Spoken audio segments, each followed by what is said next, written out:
జనసేన కూటమి ఈరోజు ఎంతకు దిగజారిపోయారు అంటే, ఎవరు బలంగా ఒక నాయకత్వం వాయిస్ ఇచ్చినా, ఎవరు బలంగా ప్రజల్లో పనిచేస్తున్నా ఇమీడియట్గా వాళ్ళని ఎలా తొక్కాలి, వాళ్ళ మీద ఎలా ఫేక్ కేసులు పెట్టాలి, అలాగే వాళ్ళని ఎలా భయభ్రాంతులకి గురి చేయాలన్న వర్క్ అయితే పోలీసులు సిన్సియర్గా చేస్తున్నారు. చంద్రబాబు నాయుడు, లోకేష్ ఇచ్చిన స్క్రిప్ట్ని.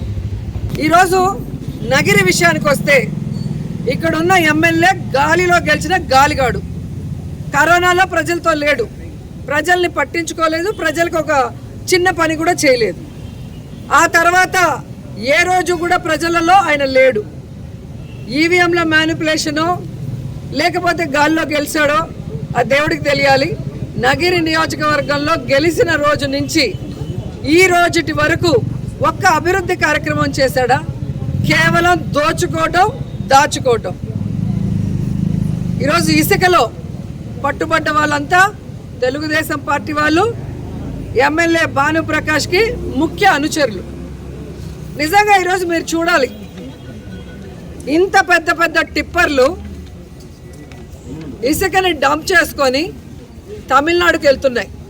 ఎక్కడి నుంచి వెళ్తున్నాయ్యా అంటే, రాజంపేట నుంచి తిరుపతి మీదుగా నగిరికి వచ్చి ఇక్కడ డంపింగ్ చేసుకొని వెళ్తున్నాయి. అంటే ఇది వైఎస్ఆర్సీపీ అధికారంలో ఉందా, కూటమి ప్రభుత్వం అధికారంలో ఉందా? ఈరోజు రాజంపేట నుంచి చూస్తే తెలుగుదేశం పార్టీ ఎమ్మెల్యేలు, తిరుపతిలో జనసేన ఎమ్మెల్యేలు, వీళ్ళు అఫీషియల్స్తో, పోలీసులతో, మైనింగ్ వాళ్ళతో కొల్లుడై ఈ విధంగా టిప్పర్లు, ఇదేం సైకిల్ బైకు కాదు, ఒక చిన్న బ్యాగ్లో పెట్టుకొని దాచిపెట్టుకొని వెళ్ళటానికి, ఇంత పెద్ద కంటైనర్లు ఈ విధంగా రాజంపేట నుంచి వెళ్తుంటే ఏం చేస్తున్నారు సంవత్సర కాలం పోలీసులు, మైనింగ్ వాళ్ళని అడుగుతున్నా. అరెస్ట్ చేయడం జరిగింది. అరెస్ట్ చేసిన వెంటనే వాళ్ళ లెక్క సెట్ అయింది అనుకుంటానేమో. రిమాండ్ రిపోర్టు చాలా నార్మల్గా రాసి వెంటనే 3వ రోజుకి బెయిల్ వచ్చింది. ఇన్ని కంటైనర్లు దొరికిన తర్వాత కూడా మరి ఆయన బయటకు వచ్చి సాక్ష్యాధారాల్ని తారుమారు చేయడా? ఎలా బెయిల్ వచ్చింది? మరి ఆ విధంగా పోలీసులు రిమాండ్ రిపోర్ట్ రాసింది నిజం కాదని నేను ప్రశ్నిస్తున్నా. దీన్ని సర్క్యులేట్ చేశారని చెప్పి వైఎస్ఆర్సీపీ సోషల్ మీడియా పిల్లల్ని 2 రోజులుగా నగిరి సిఐ హెరాస్ చేస్తున్నాడు.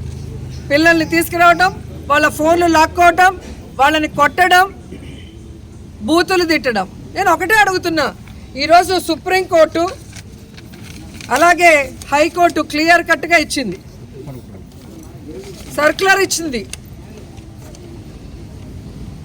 మినిస్ట్రీ ఆఫ్ అఫైర్స్, సుప్రీంకోర్టు ఇచ్చిన జడ్జిమెంట్ని అన్ని రాష్ట్రాలకి సర్క్యులర్ పంపించింది, సెంట్రల్ గవర్నమెంట్ పంపించింది.